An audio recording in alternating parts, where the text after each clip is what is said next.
तो आपने अभी तक पूर्व सैनिक परिषद के अध्यक्ष आप एक बार पहले रहे, उसके बाद में भी आप एक दो बार रहे शायद, और फिर अभी भी काम आप वही कर रहे हैं। एक्चुअल में जो सैनिक संगठन का अध्यक्ष का जो हमारा संविधान है उस आधार पे 3 साल का कार्यकाल होता है। अच्छा। तो मैं पहला अध्यक्ष था तो मुझे 4 साल करने का मौका मिला, तो मुझे बढ़ाया गया टाइम। और उसके बाद फिर मेरी बेटी की शादी थी तो मुझे उसमें टाइम चाहिए था, तो मैंने कई बार कहा भी, तो बड़े ही अनमने मन से उन्होंने मुझे इसके लिए मौका दिया और फिर दूसरे अध्यक्ष चुना हुआ। मैंने कहा साहब ये संविधान कहता है, संविधान का पालन करना भी हम ही ने बनाया, आपने बनाया, तो संविधान का पालन होना भी चाहिए और दिखना चाहिए, जमीन पे दिखना भी चाहिए। तो हमारे बाद अध्यक्ष बने। उसके बाद में दोबारा अध्यक्ष ने मेरे पास अनुरोध कई बार आया, मुझसे कई बार कहा गया कि आप दोबारा अध्यक्ष बन जाओ, लेकिन हमने उसके लिए मना कर दिया। लेकिन पूर्व सैनिकों से या किसी से भी मेरा लगाव कभी खत्म नहीं। मैं उसी आधार पे, तो जब भी कोई मिलता है तो ये कहता है कि नहीं कोई अध्यक्ष बना रहे, मैं तो आपको अध्यक्ष मानता हूँ, ये उनका बड़प्पन है, ये उनकी सोच है, और वो पता नहीं क्या हमें देख कर ऐसा कहते हैं। तो अभी भी जो पीछे आपने कार्यक्रम देखे होंगे, वेटरन्स डे मनाया था, वो सब आपने तब भी वो हमारे पीछे पड़े कि नहीं आप ऐसा करो, कुछ नहीं, संयोजक तो बने ही रहो। अरे हमने कहा जब भी कोई बात होती है आप मुझे जो टास्क दोगे, जो काम करोगे, मैं एक बिल्कुल ही मेंबर के तरीके से काम करूंगा। पद की लालसा मुझे कभी नहीं थी। मैंने अध्यक्ष होते हुए भी कभी नहीं सोचा कि मैं अध्यक्ष हूँ, बल्कि मुझे सबने अध्यक्ष माना और आज भी मानते हैं। प्रशासनिक अधिकारी भी मुझे आज अध्यक्ष की नजर से देखते हैं। मैं तो आपके अलावा जानता ही नहीं हूँ। आप मेरे पिताजी ने आपके साथ काम किया है। बिल्कुल पिताजी ने मेरे काम किया है, तो मुझे तो अभी जब रिटायर होके आए तो वो भी मुझे 1.5 साल नहीं पता लगा, लेकिन जब वेटरन्स डे का प्रोग्राम था तब मुझे किसी ने बताया कि वो हैं, उनके अध्यक्ष हैं पूर्व सैनिक के। तो फिर मुझे भी लालसा हुई कि मैं भी हिसाब से मिल के आता हूँ, पूछता हूँ। एक्चुअल में जब हम अध्यक्ष इन्होंने में सबने मिल के बनाया, उस समय फर्रुखाबाद में कम से कम 7-8 संगठन चल रहे थे। हमें बड़ा बुरा लगता था कि 10 आदमी इधर बैठे, 5 उधर बैठे, 8 उधर बैठे हुए हैं। तो हमने उन तमाम अध्यक्षों को इकट्ठा किया। इकट्ठा करने के बाद उनसे बात की, भाई ये तरीका ठीक नहीं है, अगर पूर्व सैनिक संगठन बनाना तो एक बनाइए, वो भी किसी जात या धर्म पर नहीं होना चाहिए, पूर्व सैनिक के नाम पे होना चाहिए। तो हमने कहा आप 8 आदमी या 10 आदमी जितने भी अध्यक्ष बने हुए, जिसको देखो फलां अध्यक्ष हैं, फलां अध्यक्ष हैं, तो हमने कहा ये बात नहीं, एक अध्यक्ष बन जाओ। हमने इसका निर्णय आप सभी अध्यक्ष मिलके करो, आप सब मिलके करो, एक जगह बैठिए, बैठने के बाद कही भाई इन 8 या 10 में से ये अध्यक्ष रहेगा, बाकी आप लोग कार्यकारिणी के मेंबर बन जाओ, और सब मिलकर के संगठन को इतना मजबूत बनाओ कि जिससे पूरा जनपद आपसे जुड़ जाए। लेकिन ईगो की भावना थी, कोई किसी के बात को सुनने को तैयार नहीं था। तो फिर मैंने सोचा कि यदि ऐसा नहीं हो सकता तो मैं 2 तरीके बताता हूँ आपको, जो तरीका आपको बेहतर लगे वो आप बताइए। मैंने कहा मैं आपका चुनाव कर देता हूँ, अगर आप खुद नहीं चुन सकते तो मैं चुन के बताता हूँ। हमने कहा मैं एक लॉटरी डालता हूँ, लॉटरी डाल में जिसका नाम अध्यक्ष का आ जाएगा वो अध्यक्ष होगा, बाकी आप लोग सपोर्ट करेंगे। यदि आप इस तरीकों को मानते तो मैं डाल देता हूँ, और इससे भी सहमत ना हो तो फिर मेरा आखिरी है कि यदि आप लोग मेरे साथ मिलकर काम करें और मैं अध्यक्ष हो जाऊं तो क्या मेरा सपोर्ट करोगे। उन्होंने एक स्वर में ये समर्थन किया कि अगर आप अध्यक्ष बनोगे तो मैं अपने संगठन को आपके साथ विलय कर दूंगा और आपको अध्यक्ष मान करके आपके साथ मिलकर काम करूंगा। तो मैं उनका बड़ा आभारी हूँ, बहुत उनकी अच्छी सोच थी। उन्होंने ऐसा किया कि तमाम संगठन खत्म हो गए, एक ही संगठन पूर्व सैनिक सेवा परिषद फर्रुखाबाद में रहा, जिसने एक भव्य सम्मेलन यहाँ पर पूर्व सैनिकों का यहाँ सेमिनार कराया, जो लखनऊ और दिल्ली के माध्यम से हुआ करता था। तो उसमें हमारा सिर्फ टास्क ये था कि वहाँ के जो डेलीगेशन आ रहे हैं उनकी देखभाल करना, और आखिरी दिन में यह था कि कम से कम यहाँ पर भारी संख्या में फर्रुखाबाद का जो टैक्स इकट्ठा हो। तो 3 या 4 दिन वो सेमिनार चला था, जो मेरे ख्याल से फर्रुखाबाद जनपद का सबसे पहला सेमिनार था। पूर्व सैनिक सेवा परिषद का थोड़े दिन में ही सेमिनार कराने का टास्क लिया था, उसको बहुत ही सफलतापूर्वक संपन्न कराया। और आखिरी दिन इतनी भीड़ थी कि उस भीड़ को काबू करना मुश्किल हो गया था। पुलिस वाले बोलते थे कि परमिशन ली थी सेमिनार कराने के लिए। मुझे पता था कि भीड़ इकट्ठी होगी, तो उस कानूनी कंडीशन पुलिस वालों ने कहा कि मुझे मेरी क्या ड्यूटी होगी। हमने आपकी ड्यूटी कोई नहीं, हमने आपको सिर्फ इन्फॉर्म किया है ताकि कल ये कहने को ना हो कोई बात हो कि आपने मुझे क्यों नहीं बताया, इतनी भीड़ क्यों इकट्ठी कर ली। तो बस आपको जो आपका प्रशासन आपको आदेश करता वो करिए। हमारे यहाँ काम कोई भी उत्पात नहीं होना है, हमारे सब अनुशासन से आगे तो अपनी बातें सुनेंगे, अपनी बात रखेंगे और बाकी बात करके चले जाएंगे। तो पुलिस वाले या दूसरे पत्रकार लोग थे, उन्होंने कहा कि मैंने ऐसा कार्यक्रम कभी नहीं देखा। इसमें यही पता नहीं चलता था कि इसमें बोलने वाले कौन है और सुनने वाले कौन है, तो सब, और हमें यही पता नहीं चलता था कौन किसको क्या बता रहा है कि कौन कब बोलेगा। अपना टाइमिंग पर बस विसल बजती थी और लेक्चर देने वालों को पता होता था कि मुझे इतने समय बोलना है। उसने बोला, बैठ गया, दूसरा बैठ गया, ब्रेक हुआ, उनका एडम पूरा कंप्लीट किया और अच्छी तरीके से संपन्न हुआ। तो वो एक बड़ी छाप थी संगठन की कि जिसमें जाकर के तमाम आदमी जब जुड़ा, वो आज इसी बात से वो अध्यक्ष मानता है कि आखिर में इतना आदमी, पत्रकारों ने कहा कि साहब आपने इकट्ठे कैसे कर लिए। मैंने हमने थोड़ी इकट्ठे किए, ये तो अपने आप आए, अपने आप आए। बहुत ही आपको पहली बार सुना रहे, आपका ये वेटरन्स डे पे मैं गया था तो मैंने देखा था आपने सभी जगह डीएम वगैरह या प्रशासन पूरे को इन्फॉर्म किया था कि यहाँ पे ऐसे करके हमारी भीड़ इकट्ठी होनी है। तो वो जनवरी का महीना था। हाँ। तो उस टाइम पे इतनी कड़क सर्दी थी, कोहरा बहुत खतरनाक पड़ा हुआ था, लोग वहाँ रजाई में घुसे हुए थे लेकिन फिर भी पूर्व सैनिक इतना आया। और उसके बाद में प्रशासन को जब किया, प्रशासन वहाँ पे मतलब उनका कोई वो नहीं था कि बहुत भीड़ है कैसे इकट्ठा करेंगे। सारे एक्स सर्विसमैन पे इतना भरोसा था, वहाँ वो पुलिस थी नहीं, ना के बराबर, मतलब एक या दो आदमी खड़ा कहीं चौराहे पे खड़ा था, बाकी बिल्कुल तरतीब से अपने पूर्व सैनिक पूरे मार्केट में निकले और अपने वहाँ पर गए और व्यवस्था बहुत बढ़िया रही। तो अच्छा फंक्शन रहा, कितना बहुत पूर्व सैनिक आया था। एक्चुअली पूछा जाए तो इसकी योजना पहले बनाई थी, बनाने के बाद जितने संगठन के जो अध्यक्ष थे उनको तमाम को पहले इकट्ठा किया, इकट्ठा करके हमने अपनी भावना बताई कि मैं ये चाहता हूँ, मैं ये करना चाहता हूँ, और आपके सहयोग की बहुत ज़्यादा, आप ये बात भूल जाओ कि मैं अपना अध्यक्ष। इसलिए तमाम संगठनों के नाम हटा के हमने कोर कमेटी बनाई, जिसमें वही अध्यक्ष कार्यक्रम करने वाले बनाए। आपकी जिम्मेवारी है, आपकी जिम्मेवारी है, आपकी जिम्मेवारी है, आपकी जिम्मेवारी है और हम सबकी जिम्मेवारी है। इस कोर कमेटी के लिए मैं कमांडर नवीन कटियार का बड़ा धन्यवाद करेंगे कि उन्होंने बहुत ही सही तरीके से और बहुत सुचारू तरीके से इस कमेटी को संचालित किया और उन्होंने ओवरऑल कमांड अपने हाथ में रखी और उन्होंने दिशा निर्देश दिए, जिससे ये कार्यक्रम जो उन्होंने अपने स्तर पे काम किया, हम लोगों ने अपने स्तर पर काम किए। और जितने हमारे जिलाध्यक्ष बाद हमारे हटने के बाद जब दोबारा फिर बन गए तो उस कंडीशन में सबको इकट्ठा किया, मत ऐसा करो तो एक जगह आ जाओ, एक मंच पे आ जाओ, तो एक मंच पे इकट्ठा किया और यहाँ एक पहली मीटिंग में तो मीटिंग में ही ये बात तय हुई कि ये कार्यक्रम सफल हो जाएगा, कि जो कोर कमेटी में आए थे उन्होंने अपना अंशदान ही कार्यक्रम किया बगैर किसी को कोई लिमिट बताए, जो जिसके पास था सब।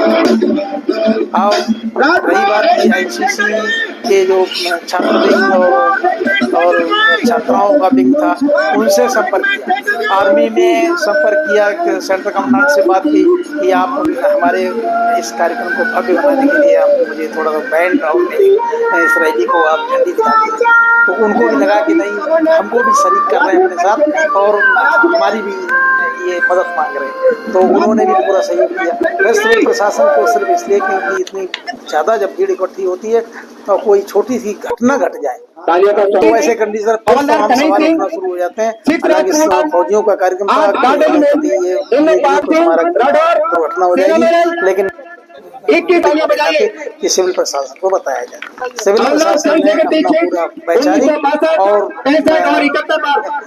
वैसे भी उन्होंने सहयोग किया, पुलिस वाले किए, लेकिन सबसे बड़ा जो कार्यक्रम था जो कि पहले बताया था सभी आदमी कि भाई रोड को जाम नहीं करना, रोड की एक साइड से चलना ताकि सिविल को किसी तरीके की सिविलियंस आज़ादी से सड़क पर चल सके। आप फुटपाथ पर चलिए, और वो हमारे जितने सैनिक थे, जितने संगठन के आदमी थे, उन्होंने बहुत सहयोग किया कि उन्होंने सड़क का बिल्कुल इस्तेमाल नहीं किया। पुलिस को किसी से कहने की जरूरत नहीं पड़ी, कंट्रोल करने की जरूरत नहीं पड़ी, क्योंकि सब काम सही तरीके से सुचारू रूप से चल रहे थे और वो वहां तक आए। तो ये प्रोग्राम सब आपसी सहयोग से हुआ, जिसका मतलब ये निकला कि ऐसा मालूम पड़ा कि पूर्व सैनिक एक है, पूर्व सैनिक एक भावना एक है, पूर्व सैनिक एक दूसरे के साथ मिलकर काम कर रहे हैं। तो ये एक संदेश था सिविल प्रशासन को कि नहीं, पूर्व सैनिक संगठनों को जो है हल्के में न लिया जाए, उनकी बात को रखा जाए। और उसी का नतीजा था कि डीएम साहब ने, जिलाधिकारी महोदय ने तुरंत निकाला कि नहीं, पूर्व सैनिकों की एक सैनिक बंधु की मीटिंग हुआ करती थी, वो अब क्यों नहीं हो रही है। तो उसके कुछ ही दिन बाद सैनिक बंधु की मीटिंग डीएम साहब की, और उन्होंने बड़ा ही धन्यवाद दिया कि आपके लोगों के बारे में ये जानकारी दी। वैसे तो मैं सब जानता हूँ सैनिकों के बारे में, लेकिन नहीं, आपने जो पीछे कार्यक्रम किया उसकी जब जानकारी मेरे कानों में आई तो मुझे बहुत अच्छा लगा कि नहीं, हमारे पूर्व सैनिक भी औरों से ज्यादा बेहतर नागरिक हैं। और हमारे कार्यक्रम में भी काफी, तो हमने भी उनको आश्वासन दिया कि नहीं, आपके जो कार्यक्रम हो, जहाँ मेरी मदद की जरूरत समझते हैं, जहाँ मेरे सहयोग की जरूरत समझते हैं, आप बिल्कुल मुझे अपना नागरिक समझ कर, सैनिक तो बाद में समझो, अपना नागरिक समझ कर। हाँ, तो बड़े खुश हुए और उन्होंने कहा कि जब भी कोई बात होती है तो आप बिल्कुल बताइए। तो आप अभी मिल रहे थे उदयराज साहब से, जिन्होंने फौज में तो बेहतरीन काम किया ही, उसके बाद में आने के बाद उससे दुगनी स्पीड अभी पकड़ ली है, और जैसे जैसे ये ओल्ड एज होते जा रहे हैं और उससे ज्यादा बेहतरीन निकलते भी चले आ रहे हैं, लोगों की सेवा में और जुड़ते आ रहे हैं। लोग इनको ये बोलते हैं अपने आप को, मुझे रिटायर करो, लेकिन लोग इनसे जुड़ जाते हैं, नहीं रिटायर नहीं करेंगे, तो वो इनकी सेवा लेते रहते हैं और पूर्व सैनिकों के लिए करते ही हैं। जैसे कोई भी नागरिक इनका हल्का और जिले का कोई भी आता है तो उसके लिए हमेशा मैं देखता हूँ खड़े हो जाते हैं कि मैं हूँ आपके लिए, कोई नहीं है तो मैं हूँ। तो ऐसे है साहब हमारे। एक्चुअल में जो मेन बात है वो ये थी कि मेरे दिमाग में बात आती थी कि कुछ ऐसा करके जाओ जी, कुछ ऐसा करके जाओ कि आपके ना रहने के बाद भी आपके नाम को याद किया जाए जी। तो मेरे दिमाग में बात थी, तो फिर जो मैं अपने अध्यक्ष के कार्यकाल में पूरा नहीं कर पाया जी, वो मैं अध्यक्ष के कार्यकाल के बाद मैंने किया, क्योंकि जो शहीद स्थल मौधे में बनाया था जी, तो जो काम बिल्कुल ही मौधे वालों ने कह दिया था ये तो हो ही नहीं सकता है, तो हमने कहा कि कोशिश करने में हर्ज क्या है, करके देखा जाए, नहीं हो पाएगा तो हमारे पास खर्च भी क्या होता है, और हो जाएगा तो आपकी ये जो धारणा बनी कि ऐसा हो ही नहीं सकता। तो हमारे जो सीनियर अधिकारी महोदय के थे, क्योंकि महोदय गांव ऐसा जिसमें काफ़ी आर्मी में अधिकारी हैं, वहाँ पर ब्रिगेडियर और जनरल रंग के भी आदमी हैं, तो उन्होंने कहा, क्योंकि वो यहाँ रहते नहीं थे तो वो यहाँ आकर वो काम नहीं करवा पाते थे, तो उनको जब ये पता चला कि नहीं, एक आदमी ऐसा है जो इस काम को कर सकता है, तो वो जिम्मेदारी फिर उन्होंने हमें दी। सहयोग उनका पूरा था, इस काम को करने का आधार बनाना उनका काम था, सामान को मुहैया कराना उनका काम था, हमारा काम सिर्फ लाइजन करना था। हमने गांव में जाके सबको बैठाला, बातचीत की, तो जो सबसे बड़ी समस्या है शहीद स्थल के लिए उचित जगह का मिलना, तो जगह की सबसे बड़ी कमी, इसी में वो लोग मार खा जाते तो जगह नहीं मिलती, वो नहीं बन पाता। खैर, अब चाहे ऊपर वाले कृपा हो, चाहे मेरी जवान की बात हो, जब मैंने ये सब प्रस्ताव रखा तो शहर से ही वहाँ के जो प्रिंसिपल, यानी पूर्व प्रिंसिपल थे योगेंद्र सिंह राठौर, उन्होंने कहा कि चौहान साहब, आपको मेरी ये जमीन टुकड़ा पड़ा हुआ, इसमें जितनी जमीन चाहिए वो दे। बोले मैं आपको कुछ दान नहीं दे सकता हूँ, मैंने आपको, क्योंकि मैं रिश्तेदारी में ही पढ़ता था, तो मैंने आपको कुछ दहेज भी नहीं दिया, तो मैं इतना दान तो कर ही सकता हूँ। पूर्व सैनिक, उनकी भी पृष्ठभूमि पूर्व सैनिक की थी। अच्छा, वो पहले उनके परिवार, उनके पिता वगैरह, बाबा वगैरह सेना में थे, तो उनके आधार पे जो उनके खून में जो असर था वो सैनिकों का था। तो उन्होंने कहा कि मैं दे दूंगा। मैंने कहा मुझे सिर्फ उतनी जगह दे दीजिए आप जितने में हमारा शहीद स्थल बन जाए। बोले ये जमीन पड़ी है, उसमें जितने में बन जाए अपना। धीरे धीरे करके वो पूरी जमीन हमने कब्जे में कर ली।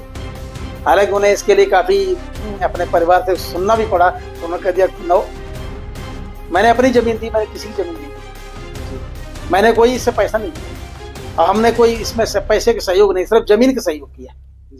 तो उस जमीन पे जो जब जमीन मिल गई तो हमारे हौसलों में पर लग गए, बस पैसा आता गया, आदमी इकट्ठे होते गए, कारवा बनता गया, शहीद स्थल बन गया। शहीद स्थल बनने के बाद राजनाथ सिंह द्वारा उसका उद्घाटन कराया गया और बहुत बढ़िया बना। तो ये मेरी एक, ये मेरे ख्याल से इस वाले,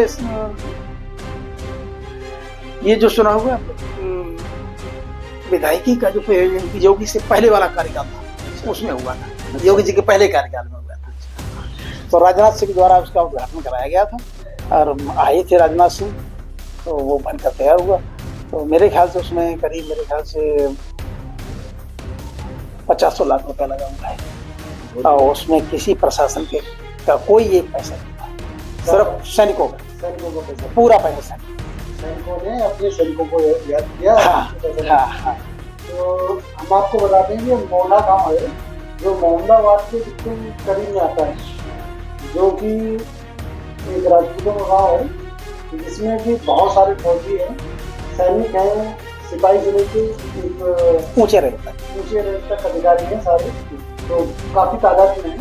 तो वहाँ पे इसीलिए वहाँ के लोगों की अभिलाषा थी वहाँ पे शहीद स्थल बनाया जाए, तो साथ के सहयोग से वो बन पाया। वो मेरी आखिरी इच्छा थी कि मैं ये चाहता था कि कहीं ऐसा हो कि मेरे बाद मेरा नाम इतिहास के पन्नों में चला जाए।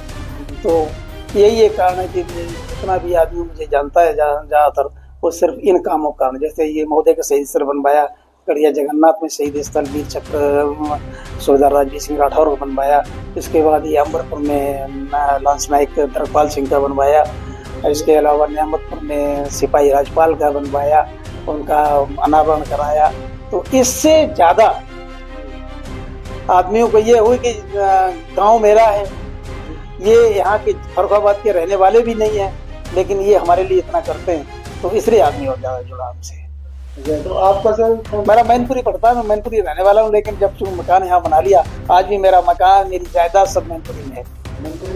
मैनपुरी ये छिबरामऊ से थोड़ा आगे निकले तो मैनपुरी जिले का सबसे पूर्वी हिस्सा जो है, सबसे बिल्कुल पूर्वी हिस्से पर, जहाँ कन्नौज और पहले फर्रुखाबाद हुआ करता था, कन्नौज और मैनपुरी की बॉर्डर मिलता है, उस पर मेरा गांव इंदरपुर है। इंदरपुर, हाँ, वहाँ के रहने वाला हूँ। इंदरपुर में इसमें रसगुल्ले जिसके नहीं, वो अलग है, वो अलग है। ये पूरा क्षेत्र जो है वहाँ पर चौहानों का क्षेत्र है, चौघरा के कहा जाता है। तो मैनपुरी के बिल्कुल दक्षिण और पूर्व में। तो साहब हैं मैनपुरी जिले के और विकास कराया फर्रुखाबाद जिले में, तो जो फर्रुखाबाद जिला में अभी वर्तमान वो रह रहे हैं। तो वो साहब का तो मानना ये है कि वो चाहे कहीं भी रहें, है तो देशवासी, पूरे देश को अपना घर मानते हैं। जो भी पूर्व सैनिक हैं कभी भी साहब के पास आ जाते हैं, साहब के पास कोई समस्या लेके साहब कहीं न कहीं से ढूंढ ढांड के वो समस्या सॉल्व कर ही देते हैं। तो मुझे बहुत अच्छा लगा, शायद आप लोगों को भी बहुत अच्छा लगा होगा साहब से मिलके। साहब को बहुत बहुत धन्यवाद, जो आपने यहाँ पर इंटरव्यू दिया और बताया दर्शकों को अपने बारे में और देश के बारे में। धन्यवाद। Thank you.